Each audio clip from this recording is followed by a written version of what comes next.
សួស្តីអ្នកទាំងអស់គ្នាថ្ងៃនេះជាថ្ងៃពិសេស President Trump ថ្ងៃនេះគាត់ដាក់សារតាម tweet របស់គាត់នឹងពជាពេល90ថ្ងៃសម្រាប់ប្រទេសនានាក្រៅពីប្រទេសចិនពន្ធទម្លាក់ចូលទៅតែ 10% ទេសម្រាប់ប្រទេសទាំងនោះក៏ប៉ុន្តែសម្រាប់ស្រុកចិនគាត់ដាក់ពន្ធតម្លើងទៅដល់ 125%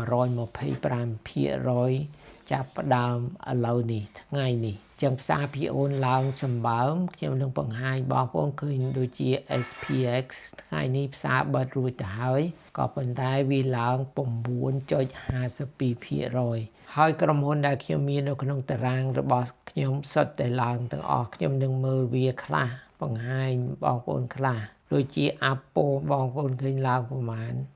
15% Amazon 11.2% Google 9.68% បើយើងមើល Microsoft 10% ផ្លាយ 10.13%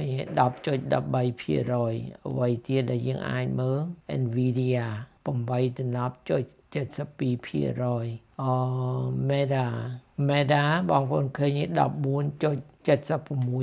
អញ្ចឹងយើងនិយាយសរុបទៅដូចខ្ញុំនិយាយពីមុននៅក្នុងវីដេអូកាលមុនអញ្ចឹងបើសិនណាជាយើងមិននៅក្នុងផ្សារភាគហ៊ុនហើយវាឡើងត្រឡប់យ៉ាងនេះយើងខកខានអត់បានចំណេញហើយបើសិនណាជាយើងលក់ពី3ថ្ងៃមុននេះឬក៏អាទិត្យមុននេះយើងនឹង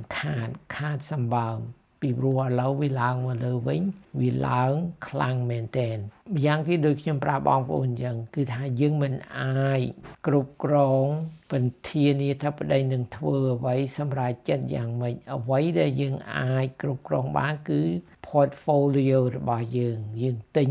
ភាគហ៊ុនឬក៏យើងផ្អាកឬក៏យើងរងចាំមើលអានឹងយើងអាចគ្រប់គ្រងបានហើយដូចខ្ញុំបានប្រាប់បងប្អូនអញ្ចឹងគឺថាផ្សារភាគហ៊ុនធ្លាក់របៀបនេះជាផ្សារ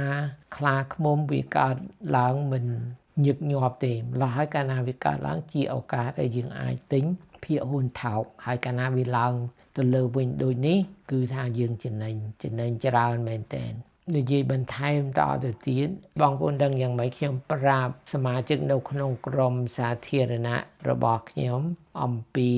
President Trump ពីព្រោះ President Trump គាត់យកចិត្តទុកដាក់ណាស់ពីអំពីផ្សារភាគហ៊ុនថ្មីបើគាត់ថាគាត់មិនរវីរវល់នឹងផ្សារភាគហ៊ុនបច្ចុប្បន្នថ្មីនេះប៉ុន្តែតាមពិតទៅគាត់ជាមនុស្សដែលយកចិត្តទុកដាក់ជាមួយនឹងផ្សារភាគហ៊ុនអញ្ចឹងខ្ញុំបាននិយាយថាកាលណាគាត់និយាយអីធ្វើនយោបាយនេះគឺថាវាអាចធ្វើឲ្យផ្សារភាគហ៊ុនឡើងឬក៏ចុះហើយនេះអ្វីដែលគាត់ធ្វើនេះជាល្បិចដើម្បីរុញទម្លាក់ផ្សារភាគហ៊ុនចុះអានឹងជាចំណែកនយោបាយរបស់គាត់ផងដែរល្បិចរបស់គាត់ដូចខ្ញុំថាចឹងអានេះជាល្បិចនយោបាយរបស់គាត់និយាយទៅគឺថាប៉ះទង្គិចនឹង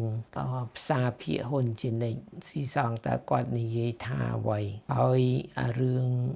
tariff នេះថ្មីបើគាត់មានគោលបំណងល្អក៏ប៉ុន្តែវាប៉ះទង្គិចប្រទេសគ្រប់ទិសហើយគោលបំណងធំគឺថា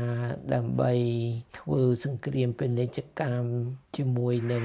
ស្រុកចិនក៏ប៉ុន្តែវាប៉ះពាល់ដល់ស្រុកផ្សេងទៀតអ្វីដែលខ្ញុំនិយាយសំខាន់នៅក្នុង post របស់ខ្ញុំនេះខ្ញុំប្រាប់សមាជិកខ្ញុំតាមពិតទៅខ្ញុំថាគាត់ធ្វើនេះធ្វើដើម្បីឲ្យផ្សារភាគហ៊ុននឹងធ្លាក់ដើម្បីបងប្អូនញាតិសន្តានគាត់អ្នកបុគ្គលិកអីហ្នឹងដែលនៅជិតដិតជាមួយគាត់នឹងអាចទិញភាគហ៊ុននៅពេលដែលវាធ្លាក់ចុះហើយក្រោយមកគាត់នឹងនិយាយថាដោះស្រាយបញ្ហានេះដោយនិយាយអ្វីដែលជាបទុបថយទៅហើយផ្សារភាគហ៊ុននឹងឡើងមែនថ្ងៃនេះជាពិតមែនពីព្រោះនៅក្នុងកន្លែងនេះខ្ញុំនិយាយថាគាត់នឹងបង្ហាញជាព័ត៌មានអីល្អហើយផ្សារនឹងកើតឡើង Trump or his administration drops a piece of good news ថ្ងៃនឹងហើយដែលគាត់បញ្ចេញ good news a policy change a positive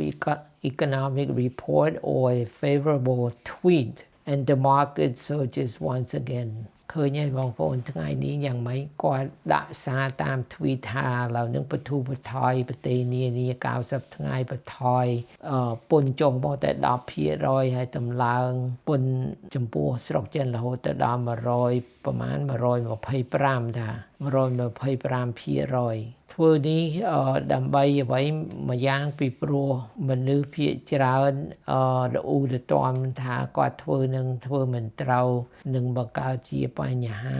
វិបត្តិសេដ្ឋកិច្ចនៅក្នុងស្រុកហើយប្រទេសនានាក៏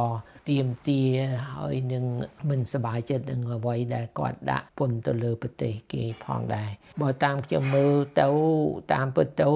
គោលបំណងធំគឺថាមិនមែនដាក់ពន្ធនឹងគោលបំណងប្រឆាំងនឹង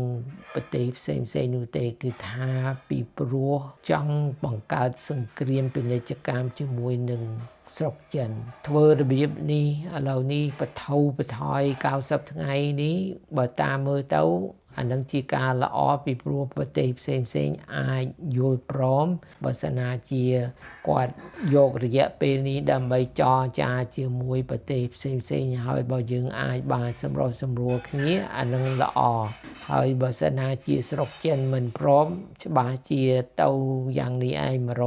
125%យ៉ាងអន់ណាសហរដ្ឋអាមេរិកមានប្រទេសផ្សេងអាចគ្រប់គ្រងបើសិនណាជាយើងបទូ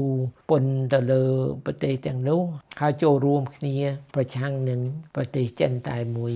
ចឹងនិយាយខ្លីទៅគឺថា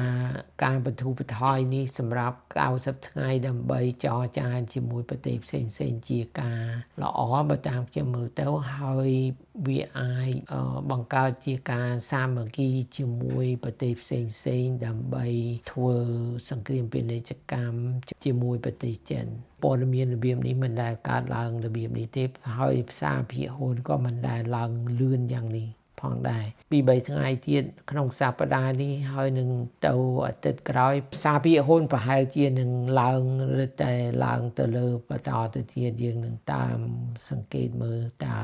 វាមានដំណើរការយ៉ាងណាអ្វីដែលសំខាន់ដែលខ្ញុំចង់ចែករំលែកជាមួយបងប្អូនដូចខ្ញុំប្រាប់បងប្អូនចឹងអ្វីដែលសំខាន់គឺថាយើងត្រូវដឹងចេះជ្រើសរើសក្រុមហ៊ុនហើយយើងទិញវាកាលណាវាថោកបើសិនណាជាវាធ្លាក់ថោកយើងរើទៅទិញវាមិនថែមទៀតហើយយើងត្រូវ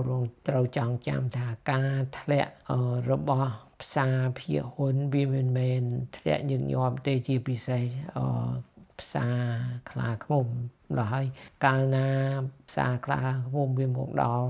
ទីនេះគឺថាជាឱកាសល្អដែលយើងត្រូវទិញភាគហ៊ុនដែលយើងបានរងចាំទិញវាហើយពេលណាវាត្រឡប់ឡើងទៅវិញដូចថ្ងៃនេះយើងបានចំណេញយ៉ាងច្រើនអានឹងហើយជាវិធីធ្វើវិនិយោគសម្រាប់រយៈពេលវែងចឹងទៅប៉ុណ្្នឹងទេបងប្អូនខ្ញុំមានសេចក្តីត្រេកអរហើយនឹងអបអរសាទរដល់បងប្អូនណាដែលបានទិញភាគហ៊ុននៅក្នុងរយៈពេលផ្សារខ្លាឃ្មុំនេះហើយអរគុណដែលបានមើលវីដេអូនេះជួបគ្នាលើក្រោយទៀតបាយបាយ